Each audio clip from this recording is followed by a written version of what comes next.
Bueno, pues yo soy Juan Antonio Fernández, soy ahora mismo a nivel asociativo, ¿no? Por lo que estamos aquí, y soy el presidente del Grupo Astronómico Portuense y llevo la dirección de organización de un comité para la divulgación de la ciencia y el espacio, Códice, eh, con el que intentamos llevar la ciencia a la calle. Ese, digamos, es ahora mismo mi mayor exponente y mi mayor valor.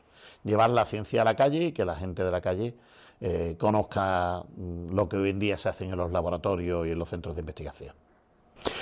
Bueno, pues esto, a ver, es una cosa que te viene de niño, o sea, no es algo que yo de repente que me podía haber pasado, ¿no? Estudiando o asistiendo a algún evento y que de repente se encendiera esa bombillita que diga esto es lo mío, esto es lo que a mí me gusta y esto es lo que hago. Esto me arranca desde muy pequeño, me puedo decir como 10, 11, 12 años, donde empiezo yo a, digamos, tener más ese sentido, esa cosa de lo que es la exploración del espacio, lo que son las estrellas, el universo, a tener esas preguntas, ¿no? Que yo creo que también me tuvieron que venir por el colegio, cuando empieza uno a estudiar en aquella época nosotros ciencias naturales o historia, y tocas alguno de estos puntos, y estoy seguro que ese flash se me encendió.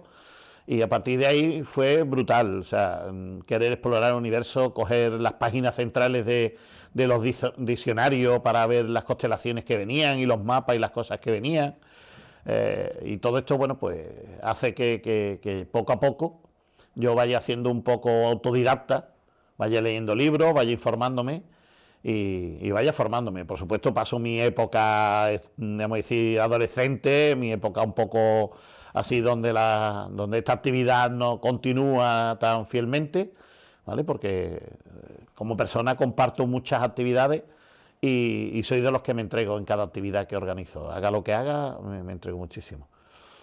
Pues mira, a raíz precisamente de esta mía inquietud, digamos, por la ciencia y la astronomía, en esos periodos míos de formación, digamos, de autodidacta, me encuentro con una serie documental en televisión, que es Carl Sagan, que para mí, pues bueno, pues se convierte en ese momento en un ídolo, ¿no? En una forma, porque su forma de comunicar y su forma de hacer ciencia y astronomía hacía que te llevara a través de la pantalla, te llevara a esos sitios. Y no digo Carl Sagan solo, también he tenido a Joan Cousteau o hemos tenido a Rodríguez de la Fuente, y podemos tener ¿no? Tierra, mar y aire, por así decirlo, porque a mí no solo el espacio, me encanta la naturaleza en cualquiera de sus modos, ya sea en tierra o en mar, ¿no? Así que podemos decir que estos tres bastones fueron los que a mí me han marcado en mi vida, en mi forma de ser. Bueno, en ese tema, bueno, la gracia o Star Trek, aquí no hay, o la típica película, estas que te montan, por ejemplo, estas de Interestelar o estas más modernas, ¿no? Cuando uno viene de 2001, una odisea en el espacio, que fueron las que te fueron marcando. Bueno, la verdad que muchísimo, muchísimo. Precisamente ayer mismo, en una videoconferencia que tuvimos, nos despedimos con el saludo del Vulcano, o sea... eso es algo que la edad no corta, y siempre es simpático y es gracioso, se nos queda. Somos un poquito Sheldon en esto, ¿no? Como en la serie Big Bang Theory.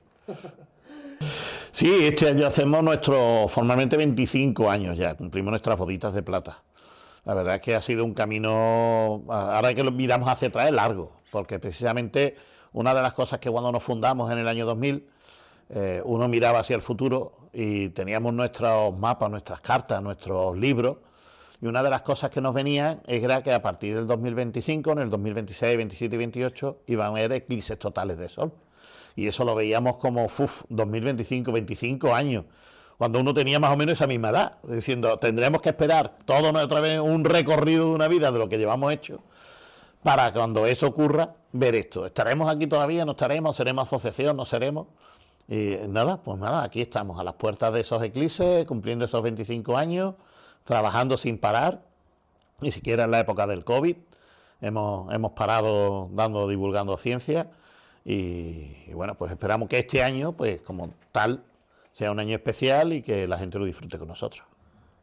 Pues mira, de los momentos que yo puedo recordar y en mi iniciación, fue con unos 16, 17 años, el paso del cometa Halley. El cometa Halley como tal, como cometa, no fue un cometa muy espectacular, ¿vale? Fue como podría yo llamar a hoy en día para mí un cometa ordinario.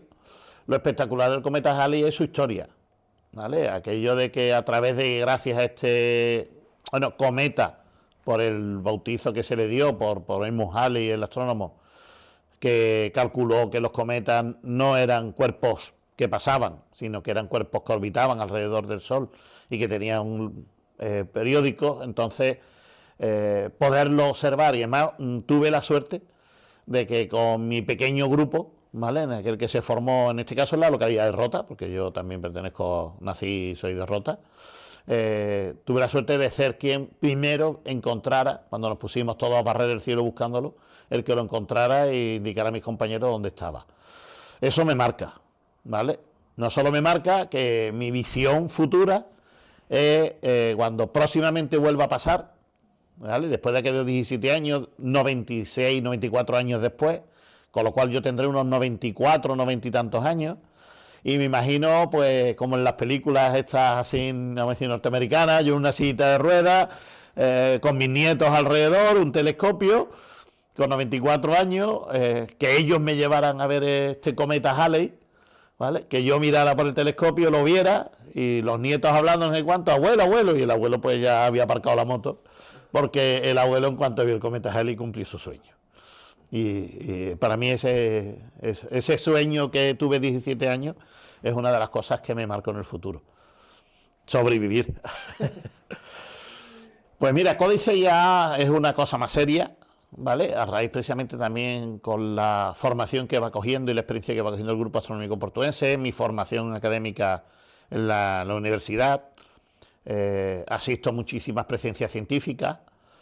Esto merma por el tema de la crisis esta que hubo en el 2008, bajan las presencias científicas, y entonces surge con la Universidad de Cádiz, y me surge por mi colaboración con el ROA, con el Observatorio de la Marina, el crear Códice, un comité para la divulgación de la ciencia y el espacio. Pero claro, yo no soy científico, yo simplemente soy un divulgador, soy una persona que se presta a ayudar a la divulgación. Así que, ¿dónde están estos científicos? En la universidad y en el observatorio. Así que ellos son, digamos, los artífices de que este comité se pueda llevar adelante, porque son los primeros en aportar a su personal para apoyar esta charla. Y entonces, bueno, pues se presenta un proyecto, se presenta aquí a través del parque a la Junta de Andalucía, que aprueba y acoge muy agradablemente, y a partir de ahí pues empezamos a generar una serie de programas y proyectos de colaboración y de divulgación científica de todas las disciplinas, no solo del espacio, sino de cualquier otra disciplina de la ciencia, para dar esto. Y al mismo tiempo darle una oportunidad a los chavales jóvenes que se empiezan a salir de la universidad a soltar, que se tienen que preparar un máster, una entrevista de trabajo, o se tienen que presentar a un doctorado, para que de cara a un público pierdan ese miedo escénico, ¿vale?, y se vayan soltando un poquito. Así que, y bueno, y al mismo tiempo conocemos gente nueva que el día de mañana pueden ser esos grandes científicos que reclamen de la presencia de la prensa, y que ya nosotros hemos entablado una relación, y que si necesitamos que vengan aquí, que nos cuenten esa línea de investigación de primer orden mundial o de noticia impactante, pues poder contar con ellos, ¿no?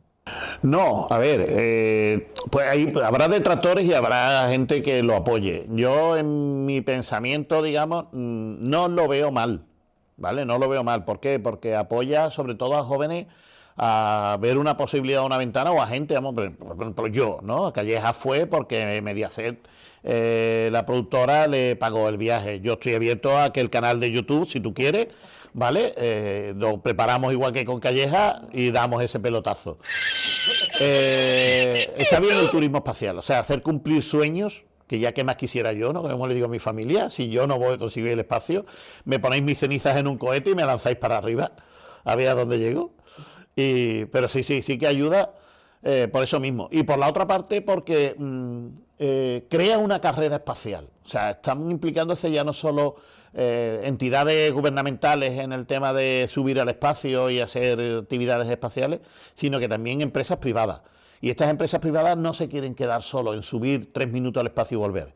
Ya están pensando en vuelos orbitales, en vuelos a la Luna, estaciones en la Luna, y todo esto es progreso. Y todo esto es progreso, ¿por qué? Porque todos esos desarrollos de investigación y tecnología o ingeniería que consigan para que estas personas sobrevivan en esas condiciones, hacen que después recaigan sobre la humanidad. O sea, hay muchísimas cosas que se han creado para el espacio que nosotros, conscientemente o totalmente ignorantes, lo estamos utilizando y no sabemos que eso es gracias al producto de la carrera espacial.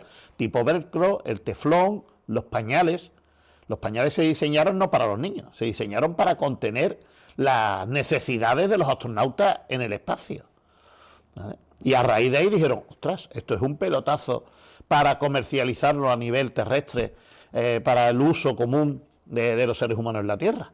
O sea que hay muchísimas cosas que sí que se sacan de buen provecho, y estas cosas promocionan, ¿vale? Y además hacen que chavales jóvenes que estén estudiando en carreras, como aquí en España, nuestro equipo de español de misiones al espacio ya hayan lanzado el Miura 1 y ahora estén por el Miura 5 ya para colocar satélites en el espacio. Y eso es gracias a estas cosas, al sueño y a la ilusión y las ganas de crear también su propia agencia espacial, ya no solo de subir al espacio.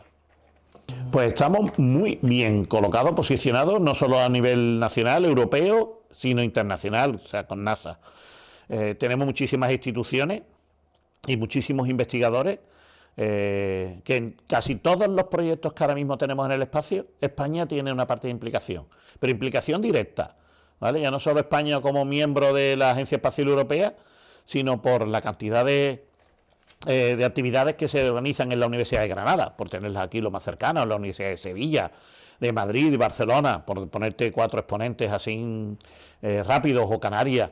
En todos ellos hay muchísimos astrofísicos o ingenieros aeroespaciales que o están participando en los rovers de las misiones a Marte, en la Luna, o en los cohetes, o en instrumentos de mediciones en estos equipos. Bueno, sin ir más lejos, aquí en la Universidad de Cádiz está UCANFLY, que ha lanzado un CubeSat al espacio para el estudio de las ondas gravitacionales, entre otras muchas cosas. O sea que sí que tenemos una gran cantidad de personas en muchísimos proyectos, y proyectos incluso hasta pioneros para el espacio. Total, ese digamos es el que precisamente ha provocado esta nueva segunda carrera espacial, ¿no? Aquella primera carrera espacial por competición político-social, que era entre Rusia y Estados Unidos, por conquistar el espacio. China ha pegado un salto de gigante, como tú has dicho. Estados Unidos está ahí estancada, no subía ni bajaba por aquello de que la gente les reclama porque no ha vuelto más a ir a la Luna.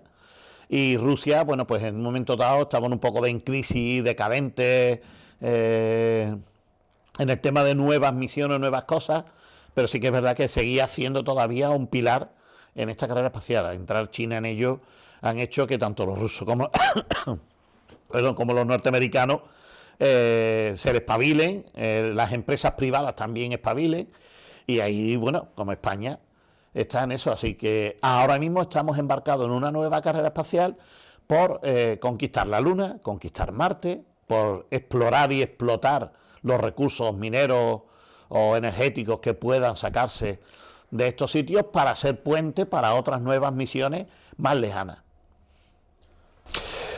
Pues a ver, si lo que quiere es tema espacial, trabajar en una agencia espacial o aeroespacial, puede utilizar cualquier carrera. De por sí hoy en día, medicina, ingeniería, derecho, biología, cualquier carrera es aplicable en el espacio hoy en día, tanto por proyectos de investigación como por aplicación. De por sí tenemos en Códice a un equipo de estudiantes, gente de Granada, de Málaga, de Madrid, que llevan un proyecto para el cultivo y elaboración de plantas en el espacio, para la supervivencia, y al mismo tiempo regeneración del oxígeno. O sea, eso es un proyecto, y ahí entran ingenieros, entran biólogos, entran informáticos, entran todas las carreras.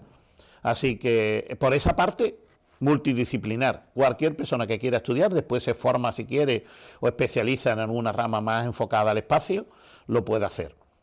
Y si lo quiere en la astronomía, pues matemática o física, pueden ser las dos carreras principales para estudiar lo que es la astronomía y la astrofísica, ¿vale? Incluso hasta la geología, por la astrología, en la astrogeología, el estudio de los asteroides, estas amenazas que tenemos constantes, como esta reciente que hemos tenido, o el estudio de cómo son esos planetas o lunas que vamos a explorar o vamos a visitar para sacarle sus recursos geológicos.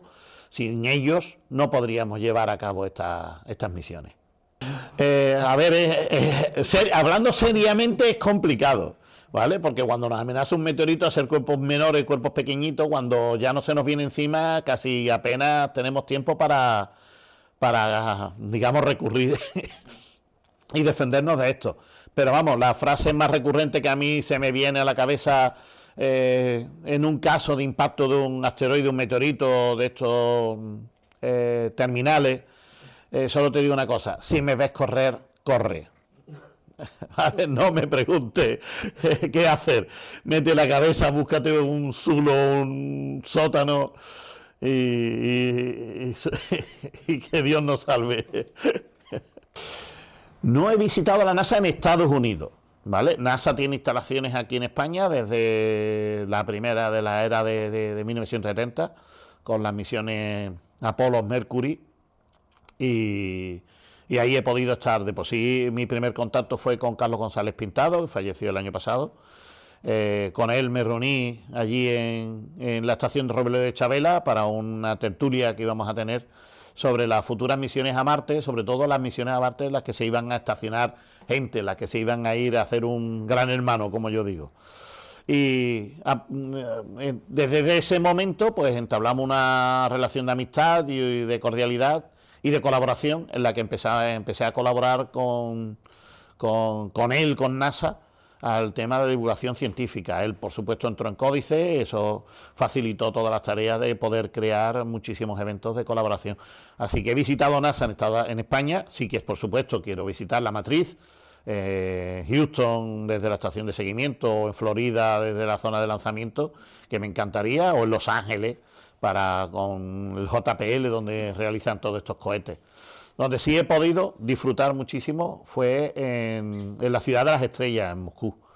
Ahí tuvimos, precisamente a raíz de esas presencias e invitaciones que tuvimos a un ingeniero de la Agencia Espacial Rusa que invitamos para que nos diera una conferencia sobre las misiones y la conquista en el espacio, tener una opinión un poquito más abierta de los rusos, que siempre, tú sabes, es un país un poquito más estrecho, más cerrado en sus comunicaciones.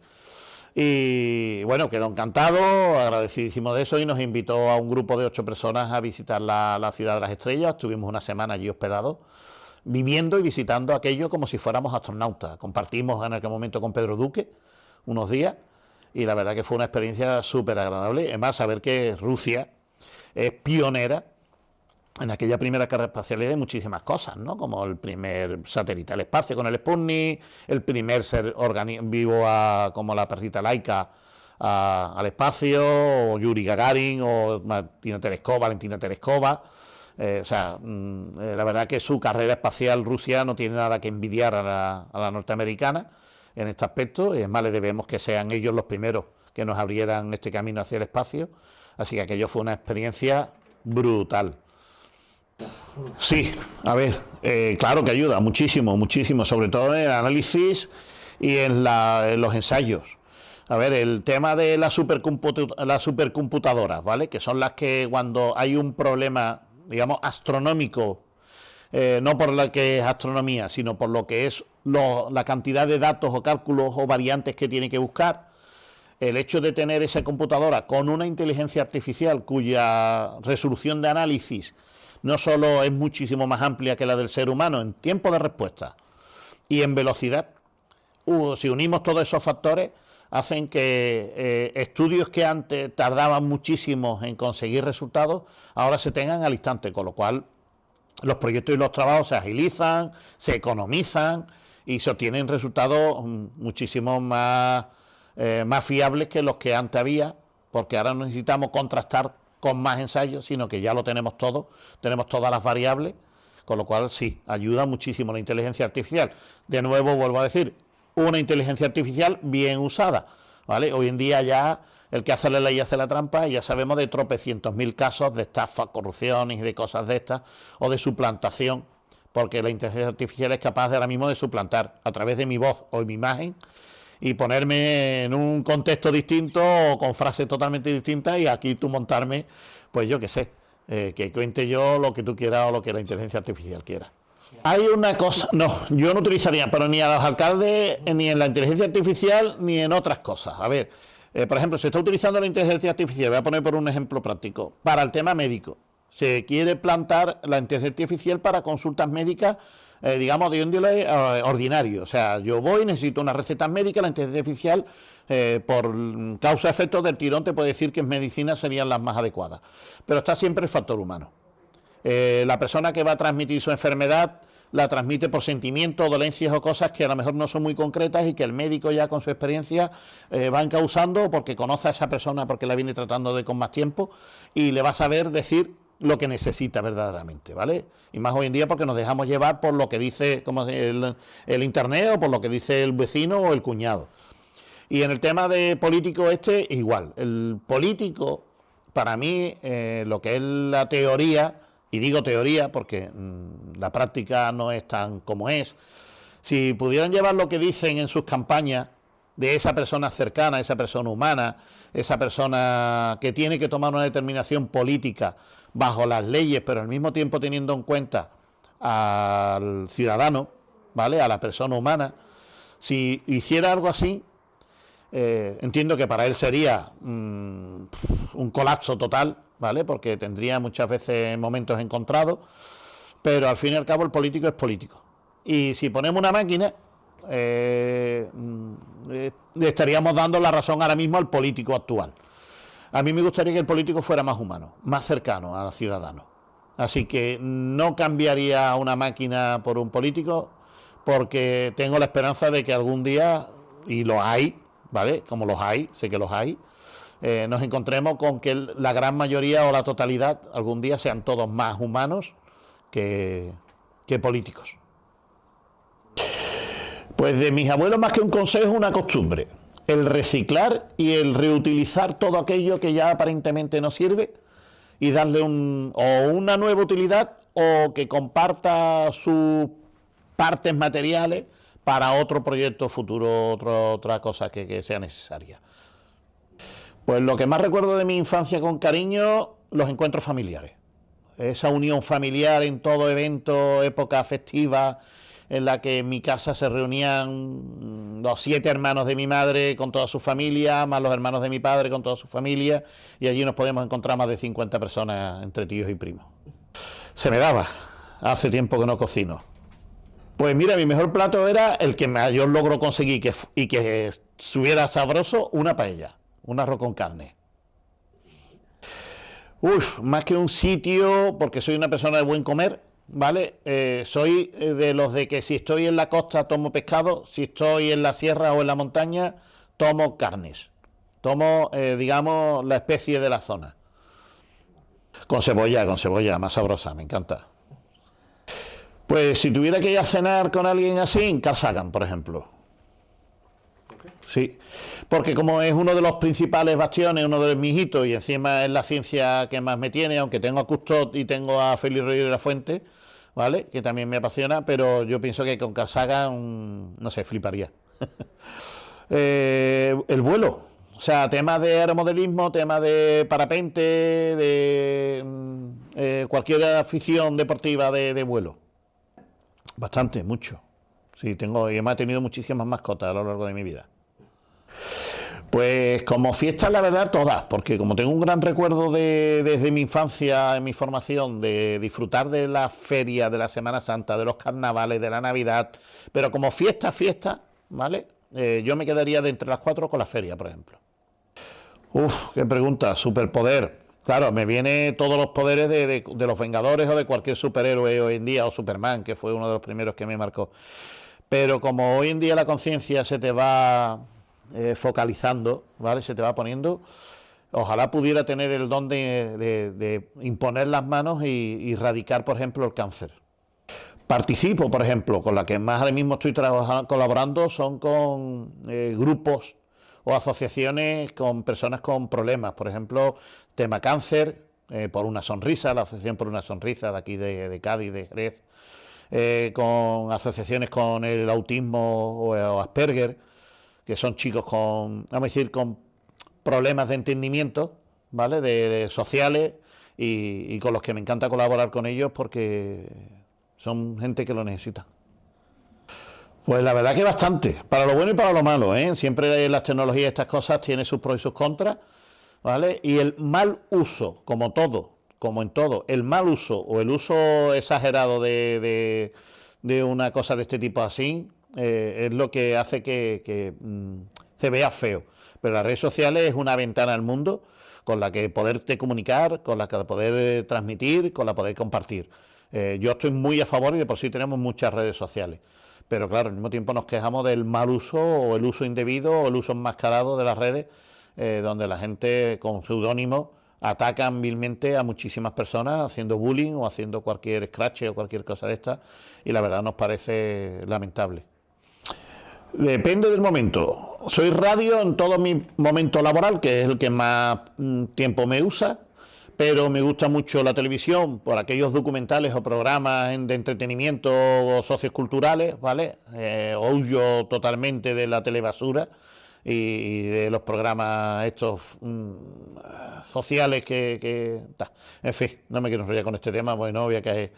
Y en Internet, por supuesto, en Internet, en el tema tanto formativo, informativo como divulgativo, para mí es una herramienta nueva que... Y aquí tenemos YouTube, una ventana para poder llevar ciencia y a personas al resto del público. Pues un poquito de todo. Me gusta sobre todo la clásica, música clásica y bueno, y la música que transmite, que me emociona, porque para mí la música es una forma de transmitir emociones. Lloro con la música, me emociono con la música, ¿vale? Y con sentimiento y lo mismo. Y si me quedo con una música, ¿vale? El rock andaluz. Pues del rock andaluz te recomiendo, por ejemplo, Triana, lo tenemos más aquí en la zona, Medina Zahara o Alameda. Son los tres que me encantan. Por mi edad empiezo con las películas, ¿vale? Que han sido las que me han marcado. Pero es que hoy en día veo muchas más series. Hoy en día las series ya han adquirido una tal calidad en sus emisiones y un elenco de artistas, de actores tan importantes como en el mismo cine, que la verdad es que cuesta trabajo no engancharte a una serie. Bueno, de películas, hoy en día, y no me voy a ir a la Star Trek o Star Wars, ¿vale? Que aunque sigan todavía emitiendo sagas, por cierto, la última vez que de Star Trek para mí me defraudó muchísimo, se me salió de la línea. Pero bueno, no me voy a meter en eso. Me vi a una serie que se llamaba Gambito de Dama, porque dentro de una de mis muchas aficiones también está el ajedrez. Mucho. Soy un Diógenes de los libros. Tengo mi síndrome de Diógenes porque soy una persona que me acapara los libros. Tengo una biblioteca en la que tengo muchísimos más libros que los que he leído, pero me soy incapaz de entrar en una librería, de no pasar por una librería y comprar un libro, o una biblioteca y no coger un libro. O sea, me fascinan los libros. Son tantos, y en ciencia ficción te puedo dar autores, ¿vale? Autores clásicos, como pueden ser Isaac Asimov, o puede ser Carl Sagan, por ejemplo, mismo, que también tienen en historia o en ciencia ficción, o Julio Verne. Bueno, con Julio Verne es con los que me he criado. Pero yéndonos un poquito más actuales, por ejemplo, a Dan Brown o Ken Follett. Bueno, mi pueblo, mi tierra, mi cuna, donde me voy a nacer, en Rota, por ejemplo, el Puerto Santa María, que llevo más ya de mi vida, pero hay dos ciudades en las que he vivido y que me han marcado. Yo hago, digamos, patria de aquellos sitios, que son Granada y Segovia. De mi ciudad, pues mira, no me voy a meter mucho en todo porque siempre aseguro que me quedaré con algo fuera, o muchos me dirán o me recordarán esto otro. Yo me voy a quedar con algo que nos afecta a todos, la contaminación lumínica. Afecta a la salud, afecta a la biología, al ecosistema. Vivimos en un parque natural, rodeado de parques naturales, de zonas de verdes, y la contaminación lumínica afecta tanto a las personas, como te he dicho, al ecosistema, como para la observación del cielo. Así que cambiaría esta tecnología, que como dije antes, beneficia a todo el mundo, pero perjudica al mismo tiempo si no se hace el buen uso de ella.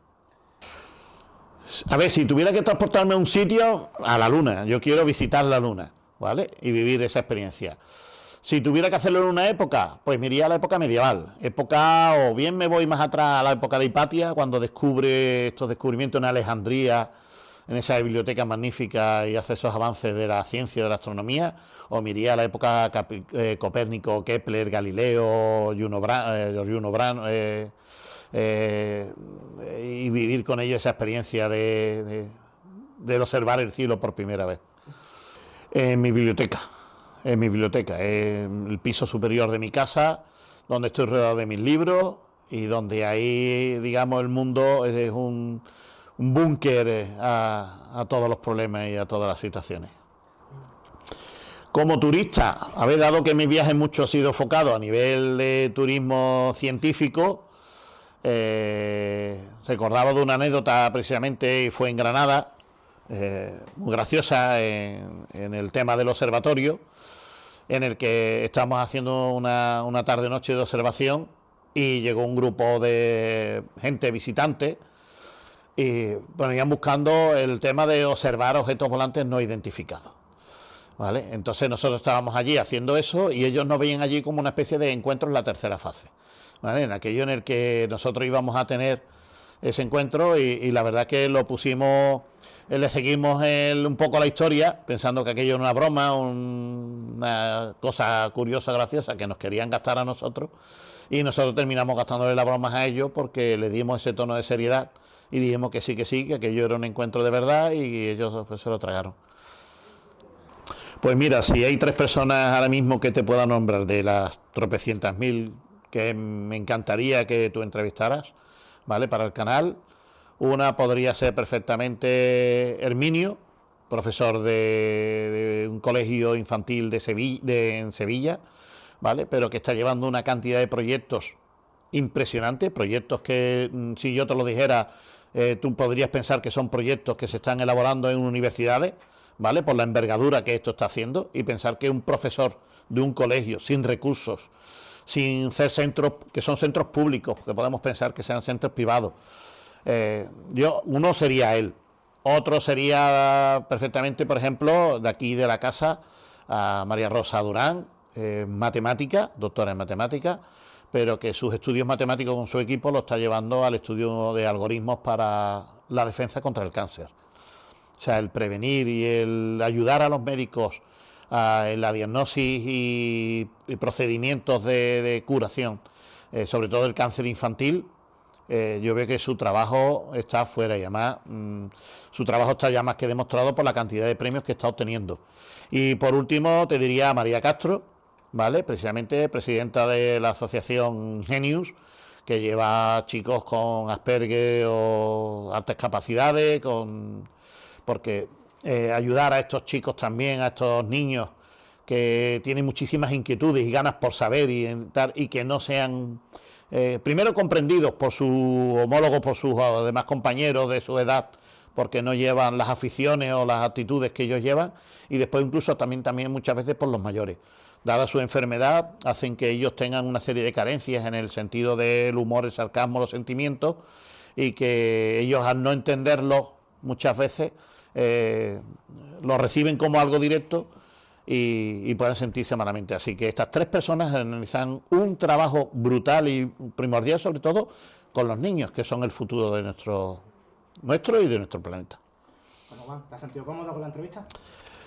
Se me ha pasado, ha sido cortísimo. Me hubiera encantado que hubiéramos tenido más, porque tengo tantas ganas de transmitir y de llevar esto, y sé que, eso sí, estamos en tiempo limitado, ¿vale?, entre comillas, pero me ha encantado, ha estado genial. No me importaría repetirlo en otra ocasión con cualquier otro tema. Muchas gracias.